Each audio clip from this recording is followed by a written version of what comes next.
Wasif, I love you, तुमसे बहुत प्यार करती हूँ। मेरी मम्मा को छोड़ आए हो? फरिया प्लीज सब्र रखो, सब कुछ ऐसे ही होना लिखा था। काश मम्मा मेरी बात मान लेती, काश मम्मा मेरे साथ अमेरिका चली जाती। उन्होंने मेरी एक बात नहीं मानी। अल्लाह ताला ने उनकी इतनी जिंदगी लिखी थी।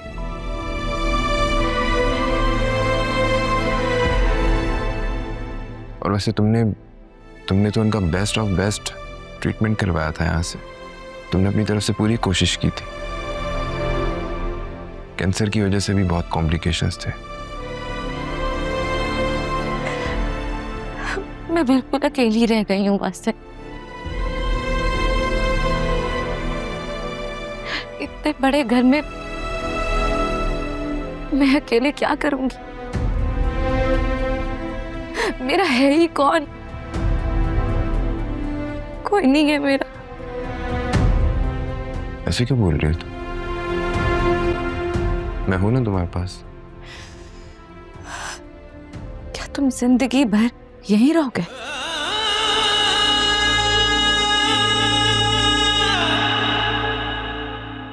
नहीं ना,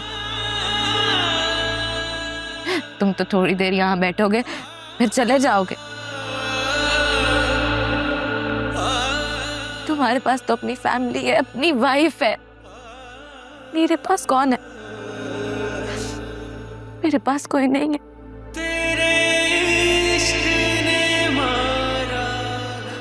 बस मैं अकेली रह गई हूँ, बिल्कुल तन्हा। तुमसे एक रिक्वेस्ट है वासिफ,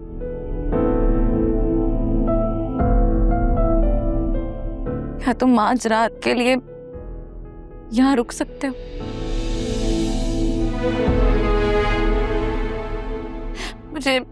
मुझे इस घर में बहुत डर लग रहा है। प्लीज। फिर ये मैं रुक जाता बट मुनासिब नहीं लगता ना। आई थिंक मुझे चलना चाहिए। मैं कल आऊंगा, तुम सो जाना, ठीक है? वैसे प्लीज आज रुक जाओ। मैंने कहा ना फरिया, मैं कल आऊंगा।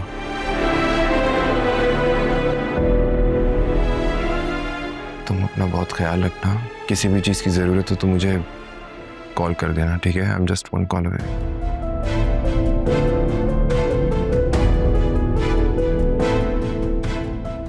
Take care of yourself.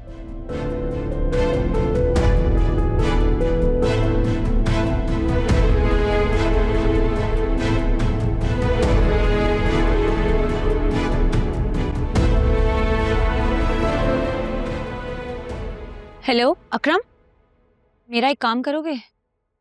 हुक्म करो। तुम अपनी मम्मी हजूर के कमरे में जाकर आलिया की रिपोर्ट की पिक्चर्स बनाकर मुझे भेज सकते हो? ओके डन, भेजता हूँ। लेकिन प्लान क्या है? तुम पहले पिक्चर्स तो भेजो, मैं तुम्हें बताती हूँ फिर। Okay okay okay.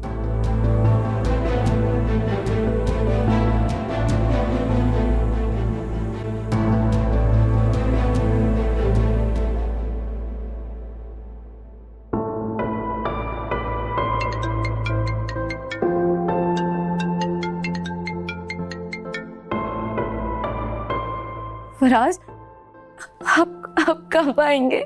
मैं पूरी कोशिश कर रहा हूँ, जैसे ही फ्लाइट मिलेगी मैं फौरन आ जाऊंगा। आजकल यहाँ से सिर्फ हफ्ते में एक ही फ्लाइट ऑपरेशनल है। आई एम सॉरी, मैं इस मुश्किल वक्त में तुम्हारे साथ नहीं हूँ। आखिरी वक्त में मैं उन्हें देख नहीं सका। आपने मम्मा का बहुत साथ दिया था। अगर उनकी तदफीन के वक्त आप यहाँ होते, उनको बहुत सुकून मिलता। लेकिन शायद यही किस्मत में था। तुम बस उनकी मग़फ़िरत की दुआ करो। फरिया, घबराना नहीं। मैं दूर जरूर हूँ, लेकिन तुम किसी भी वक्त मुझे कॉल कर सकते हो।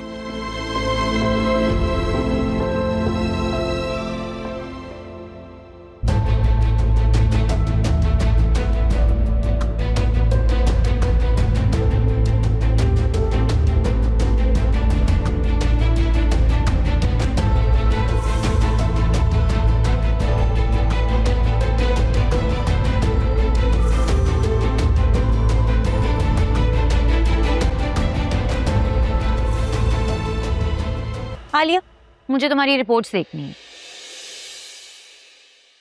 मेरे पास नहीं है रिपोर्ट्स। ऑनलाइन तो होंगी ना, मुझे लिंक दे दो।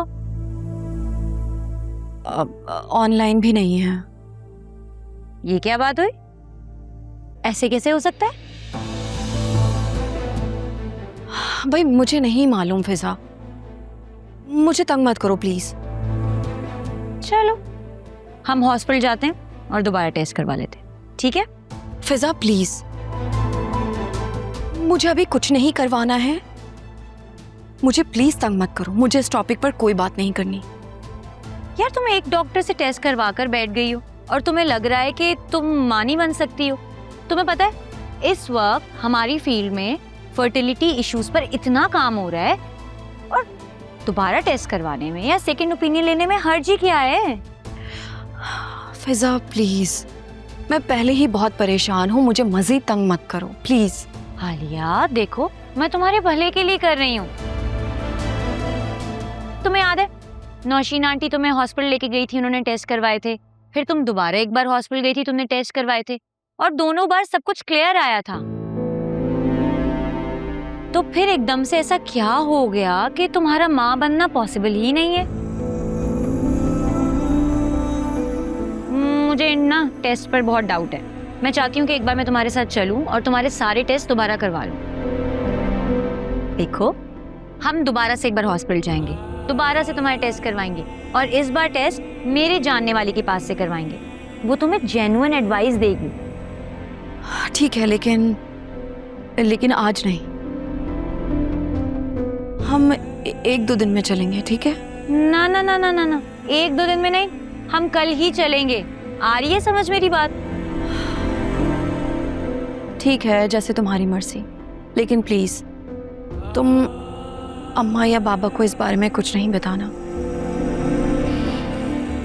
क्योंकि अगर रिजल्ट वही आया जो पहले आया था तो वो लोग और ज्यादा दुखी होंगे। ओहो, तुम्हें फिक्र करने की कोई जरूरत नहीं है। तुम्हें बस ये सोचना चाहिए कि तुम कितनी लकी हो,